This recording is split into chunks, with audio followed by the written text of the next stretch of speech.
Hi there, I'm Jim Bradley. I'm the author, seems like a too big a word. I write a blog called Under the Castor Oil Tree.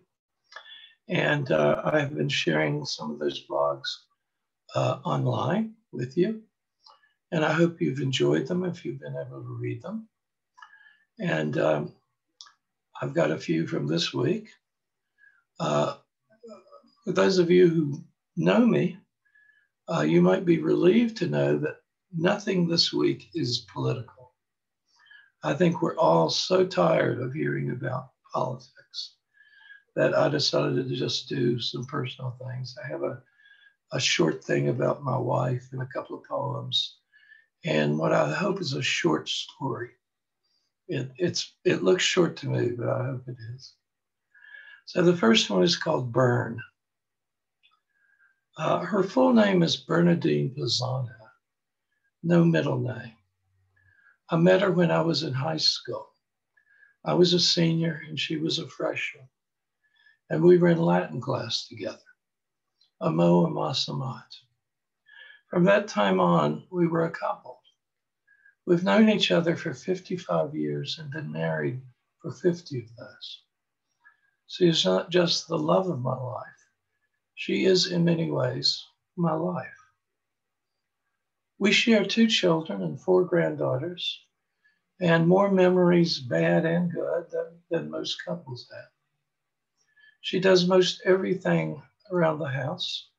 She won't let me near a vacuum cleaner or a lawnmower, so I'm in charge of trash and recycling.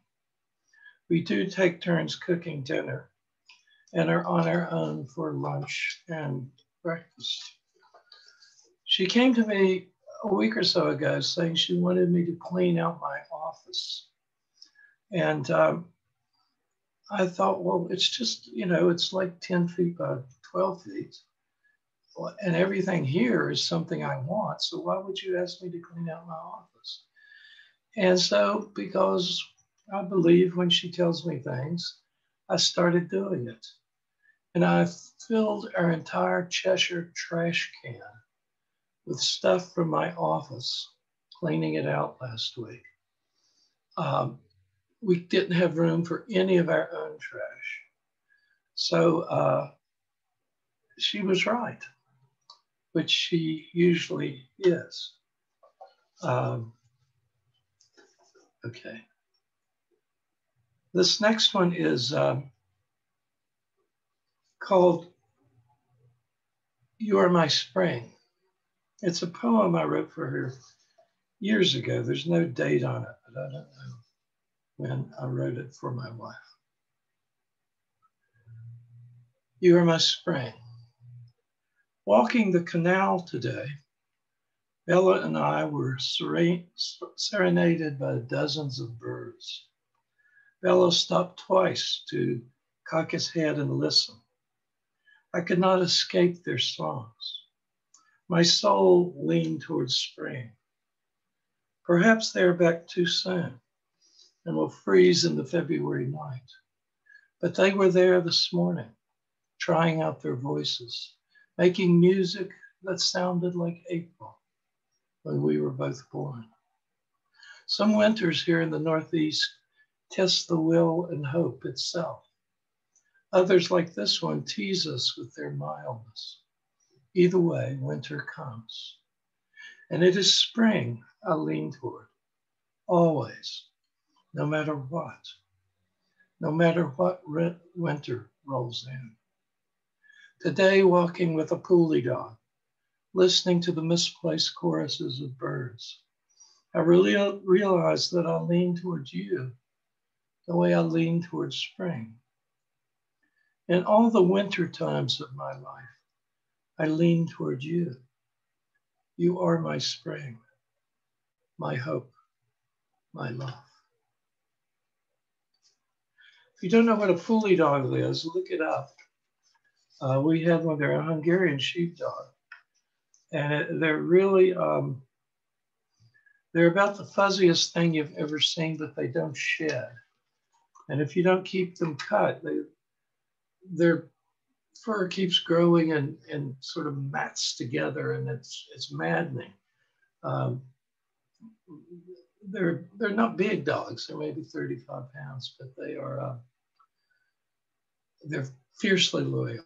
So we lost our Pooley at some point over the last 5 years. So we miss him. This is called Profession. It's a poem I wrote for my daughter Mimi and her husband Tim on their wedding day, which I had the joy and wonder to perform in New York City. Profession. Profession is not just an occupation, but that is the usual definition.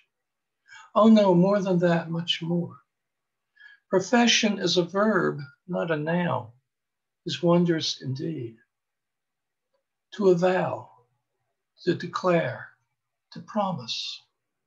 Profession leads into all sorts of nonsense and wonderment and joy. To actually say so about what your lives will be and consist of and contain. To profess opens up the possibility of a future you speak into being, a future that wouldn't have happened otherwise until you spoke it. Few people in the world make such a profession, speak a future and a life into being like that. And today, you too do. Astonishing, memorable, inspiring, full of being and hope and wonderment, like that. Thank you for going to the edge of what you can know and see, and then stepping off. And I know as you step off into whatever is not known, not knowable, you will be caught by loving arms, or you will learn how to fly. And this final thing is a short story that I wrote years ago, not, maybe in the 2000s. But it takes place in Conklintown, West Virginia in 1974. More precisely in July of 1974. It's called Glad for Gladys. The guy who tells the story's name is Richard David Lucas. It's not me. He's a student, a graduate student at Harvard, and he's home to visit with his uncle in southern West Virginia. Glad for Gladys. Gladys Spin It is dying. Not that it matters much to most people, but she's dying. That should be worth something. It should matter. It should make a difference. Elsie Flowers told me today about Gladys's dying. Walking down the main road of Conklintown, along Mrs. Flowers' fence, I saw her in her garden and heard her hoot me over. She asked if it were hot enough for me, and since it was, I told her yes, plenty warm, thank you. She brought me her hoe over to the fence and wanted to hear all about me and what I was doing. When I told her I was working on my doctorate, she thought I was going to be a physician. So I explained I wouldn't be that kind of doctor, not the kind who looked down your throat. Then she talked to me about her cabbages and politics and all sorts of things. And right in the middle of something else, she said, "Oh yeah, no, don't you? You know how Gladys Spin It is dying." I stood there trying to remember who Gladys Spin It was and feeling profoundly sad that knowing someone was dying didn't matter much to me. No more than Mrs. Flowers' cabbages or Senator Jennings Randolph, who she found too liberal. She leaned on her hoe as if to make it final and said, "She is really dying." A tiny necklace of dirt ringed Mrs. Flowers' neck. Her garden and her sweat gave her a necklace like kids get when playing ball on a hot, dusty day. It reminded me of Julia, the 8-year-old girl I'd seen that morning wearing a necklace of the Pop Tops from soda cans. I took her picture and asked if the Pops ever tops ever cut her neck. Just sometimes, she said. Ain't they pretty? I wanted a picture of Mrs. Flowers with a necklace of dirt around her neck, thinking how it would look beside of Julia's picture. Julia had been leaning on her bike, and Mrs. Flowers was leaning on her hoe. I imagined the photos in identical black frames, stark against the white of my study's walls. I was on the verge of asking to take her picture when Mrs. Flowers says, "Cancer, right here," pointing to the end of her dirty necklace right below her ear. "Too late to catch it, and she'll be dead before winter. It'll eat up that little part of your brain with the long name. Jason told me what it was, but I forgot. Anyway, it does, and Gladys will die quick like." I almost said you can't catch cancer, since I thought she meant catching it like the mumps or a bad cold.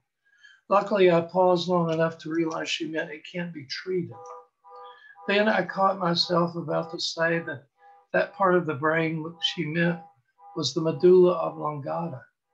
But with Gladys Spin It dying, that didn't seem important enough to mention. Suddenly, all I can think of was that the next time there were cabbages in Mrs. Flowers' garden, or a senatorial election, so she could vote for the Republican, there wouldn't be Gladys Spin It. And as hard as I tried, I couldn't seem to make it matter as much as I wanted it to. Gladys Spin It, Mrs. Flowers told me, went to Charlottesville last month. Going to Charlottesville, to where the University of Virginia Hospital is the kiss of death where I grew up. You only went to Charlottesville when no doctor in southern West Virginia had any answers. And Charlottesville didn't have answers either. In Charlottesville, they did research of things without answers. Mrs. Flowers rambled on about how her nephew Jason worked in the hospital in Charlottesville, and what a good job it was, and how beautiful the mountains there were in the fall. There being more maple there, and maple turning bright red. While she talked, I thought about Monticello, Thomas Jefferson's house in Charlottesville, about the big calendar clock that covers a wall of the house, keeping perfect time after all these years, counting up the moments of Gladys Spin It's life. When I got away from Mrs. Flowers carrying 3 big boy tomatoes and a brown paper sack for my uncle, I stopped at the roadside grocery to buy a Dr. Pepper from a fat woman whose name I couldn't remember just then. Her name is Miss Goins or Miss Cones or something like that. When I paid her, she asked me about her bursitis, since her uncle told me I was studying to be a doctor. I was about to explain PhD and MD when Sam came in, his hands greasy black from working on cars, to buy some Lucky Strike. Sam is my age, a little league teammate who dropped out of the high school where I excelled. He asked me where I'd been and what I'd been doing and how I came to be visiting home. And then he told me, in a matter-of-fact way, he said everything. Ain't it something about Gladys Spin It dying? For Sam, she was already dead. There's something about cancer, something about how much we fear it, something about how people, Sam for one, call it the big C, that makes the final diagnosis a death warrant. Excuse me. The big C will get you, Richie, Sam told me solemnly. Never fear, never fear. I was on the verge of saying fear seemed an appropriate reaction toward cancer and death, and about to tell Sam I couldn't remember the last time I was around someone who spoke Lucky Strikes, when without warning, a picture of Gladys Spin It jumped into my head with both feet. I saw her clear as day, running down the main road in winter, ignoring the icy patches on the pavement and the snow piled almost as high as the fences on the shoulders.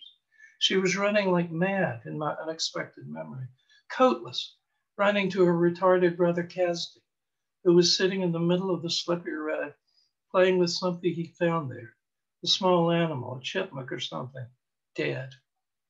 I remember Gladys's face then. It was soft and round as a mountain, like my mother's, like mine beneath my beard, with small eyes and thick brows, full lips and a weak chin. Sam's face, Mrs. Goins' face, Mrs. Flowers' face, and Julia's. Gladys Spin It's face leaped into my memory out of the mirror in my mind. Someone once told me that Gladys Spin It changed Cassidy's diapers even though he was almost 50 and very fat. Her other two brothers, I remember hearing, one not much brighter than Cassidy, the other a preacher of some sort, wouldn't lift a finger to help Gladys. So Gladys Spin It changed Cassidy's diapers and took the dead things he collected along the road out of his pocket each night. I remember Cassidy the way you remember bad dreams.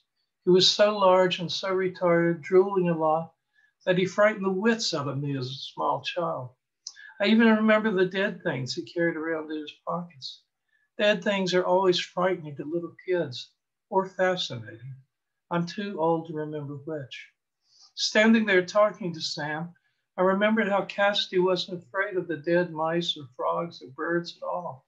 Cassidy takes them out of his pocket to show you, as if he were showing you something glowing, a shiny quarter. He had to buy some gum. My killing time with my uncle back where I grew up suddenly seemed pointless. I'd wanted a week or two away from my apartment and my thesis, a few weeks to take pictures and sleep late and walk the mountain roads without thinking or reading or writing. Instead, I'd walked right into the drama of Gladys Spin It's death, a drama that depressed me because it didn't seem to matter. I'm going back to Cambridge day after tomorrow. I've decided I actually want to be near the library. There are several things I need to know about Stephen Crane before I can finish what I've been working on. I won't find those things here. All I can find out here is more about how Gladys Spin It is dying. I realize there's not much I can do to prevent that, or even to make it matter much to me. Gladys is dying may matter to Cassidy. Someone else, after all, probably someone less gentle and loving, will have to chase after him and change his diapers. But he'll most likely think of Gladys as one of the dead things he found and wish he could put her in his pocket. I'd like to write Gladys a note, but it would be maudlin and vain and she wouldn't remember me or understand. I'd like to tell her something, somehow, if only I could. Oh God, Gladys, I'm sorry you're dying. But for all my good intentions, it wouldn't have mattered much. What would matter is if I could tell her something hopeful, joyous, glorious, like her life will soon be still and over. Like that, like I'm glad for her, glad for Gladys. Conklin Town, West Virginia, July 28th, 1974. Thank you for letting me read to you, and I hope things go well for you. And no matter who you're going to vote for, vote on Tuesday. Everyone must be counted. And I'll hope to see you sometime in the future. So be well and stay well. Wash your hands, wear a mask, socially distance, but vote. Thank you. Bye.